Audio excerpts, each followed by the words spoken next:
Assalamualaikum, hai semua.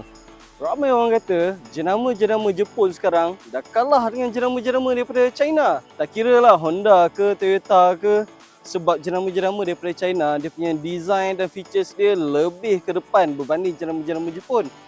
Tapi betul ke? Sebab bagi saya, kalau korang tengah mencari SUV segmen B sekarang ni dekat Malaysia, ini antara model yang paling balance yang kita boleh dapat. Honda HR-V 1.5 liter turbo dalam spek V. Tapi persoalan dia dalam lambakan SUV segmen B sekarang ni, macam Toyota Corolla Cross, Mazda CX-30 dan lambakan model-model daripada China, adakah Honda HR-V sekarang ni masih berbaloi untuk dimiliki? Dan satu lagi, kenapa orang kata untuk varian turbo ni lagi best drive daripada varian RS eHEV? Jom kita tengok sama-sama hari ini dari segi design, features, performance dan practicality untuk Honda HR-V 1.5 liter turbo ni. Sebelum tu bagi korang yang baru menemui channel ni, jangan lupa untuk subscribe kepada channel ni, free je, sebab saya akan sharekan lagi informasi-informasi berkaitan dengan automotif dalam cara yang simple dan santai.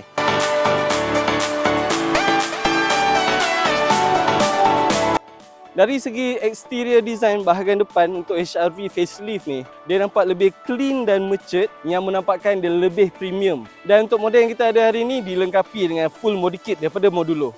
Bahagian grill dia bentuk hexagonal, dia tak adalah nampak sesporty Proton X50, tapi dia nampak lebih premium. Manakala di bahagian lower bumper dia ada heartbeat design warna chrome silver. Tapi untuk variant RS, dia berwarna merah. Dan macam yang saya beritahu tadi, terdapat lip spoiler daripada Modulo.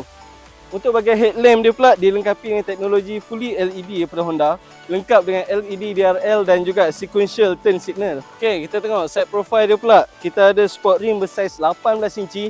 Kali ni standard untuk semua variant. Sport rim yang sama, saiz yang sama, dual tone 5 spoke, side mirror lengkap dengan kamera untuk function Honda Lane Watch dan juga side skirting Modulo kat bawah tu. Dan yang bagusnya, bahagian pintu dia ni dia cover sampai ke bahagian bawah. So dia lebih bersih lah bila kita nak masuk kereta. Dan macam biasa untuk Honda HR-V, pintu belakang dia jenis yang hidden rear door.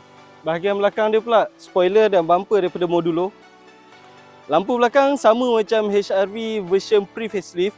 Cuma yang variant RS je dapat lampu baru yang design full width LED tu. Dan kalau kita tengok pada sini, dia punya shape dia macam sloping sikit. Tapi adakah dia menjejaskan ruang dekat bahagian second row seat? Sekejap lagi kita tengok sama-sama. Bahagian tailgate dan boot dia antara yang saya suka lah dalam kereta ni. Selain dilengkapi dengan power tailgate, dia juga dilengkapi dengan kick sensor dan juga walkaway auto lock function. So memang functional dan practical lah tailgate untuk model ni. Dan bila kita dah buka tailgate dia, boot space dia sebesar 335 liter macam tu. Dan kalau kita turunkan seat second row, full space dia sekitar 1290 liter. Opening untuk boot space dia pun agak besar dan petak, so senang kita nak masukkan barang. Dekat bahagian tepi kita ada hook dan juga lampu. Manakala dekat underfloor dia ada space saver tire spare, tapi saiz dia 17 inci je. Sedangkan sport rim dia saiz 18 inci kan. So siapa yang pakai tayar spare tu memang kereta ni dia akan nampak pelik sikit. Cepat-cepat je lah tukar tayar baru. Honda HR-V ni menggunakan enjin 1.5 liter VTEC turbo yang menghasilkan 181 horsepower dan 240 Nm torque. Tak power sangat tapi mencukupi untuk pecutan 0 ke 100 km sejam dalam hanya 8.8 saat. Agak laju untuk SUV segmen B. Dan dia dipadankan dengan transmisi CVT. Tapi saya tak tahu kenapa kalau Honda dengan CVT orang tak kecam sangat. Tapi kalau satu lagi jenama tu sebut CVT je kena kecam. Kalau korang tahu sebab apa, cuba tuliskan kat bahagian komen. Saya nak tahu juga sebenarnya. Dan kalau korang nak tahu tentang fuel consumption, untuk variant turbo ni sekitar 6.5 liter untuk 100 km. Tapi kalau nak lagi jimat, boleh tengok variant RS eHEV tu. Yang tu boleh dapat sekitar 4.1 liter untuk 100 km.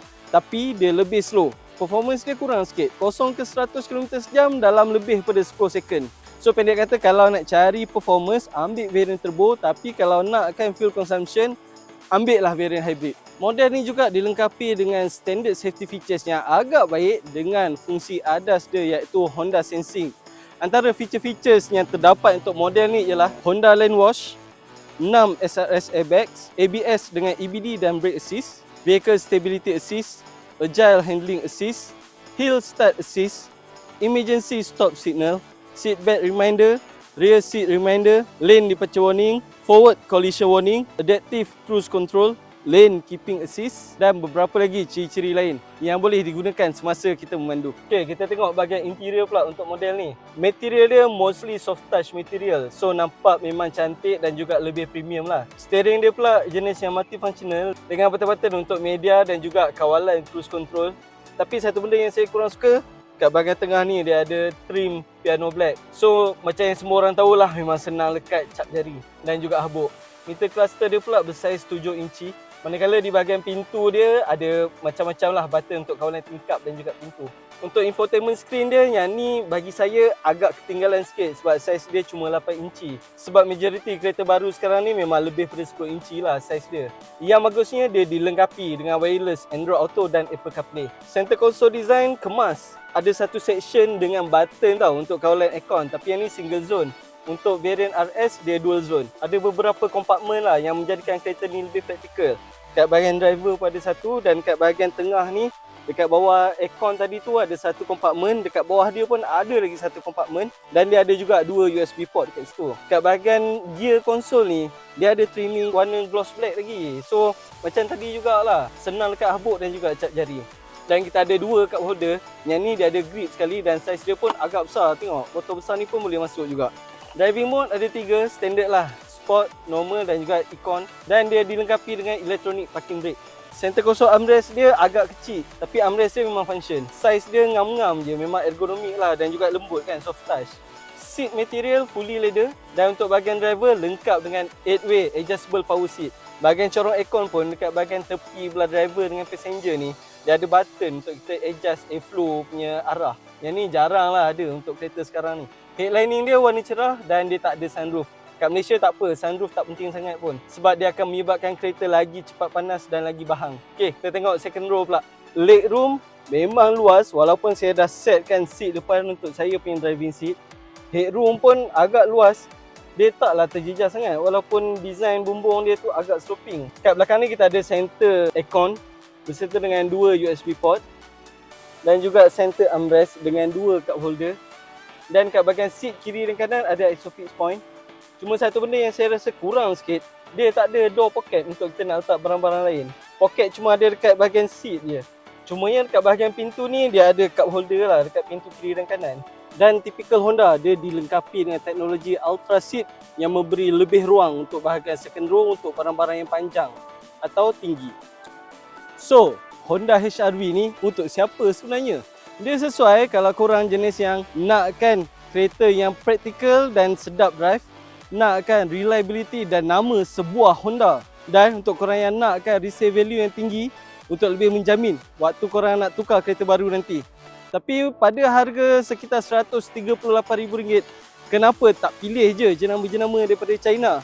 Bukan nak kata jenama-jenama China tak bagus, tapi dari segi long term reliability dia masih lagi menjadi tanda soal dan resale value dia memang cepat sangat jatuh. Tapi kalau korang mencari kereta yang ada features yang lebih advance, design dia pun lebih futuristik dan jenis yang guna kereta tu guna sampai habis, guna sampai cat tu jadi besi berkarat, yang tu tak kisah pun kau nak guna kereta China.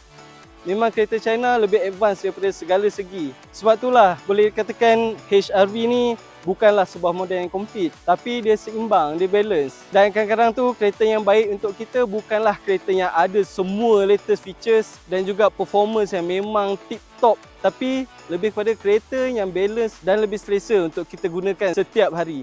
So apa pula pendapat korang tentang Honda HR-V? Untuk RM138,000 tu, korang akan pilih sebuah Honda ataupun sebuah model China? Sharekan pendapat masing-masing. Dan pada yang baru menemui channel ni, sekali lagi minta tolong untuk tekan button yang free je dekat bawah tu, button subscribe, supaya channel ni dapat lebih berkembang dengan lebih baik dan lebih banyak informasi tentang automotif yang saya boleh share di masa yang akan datang. Assalamualaikum, bye bye.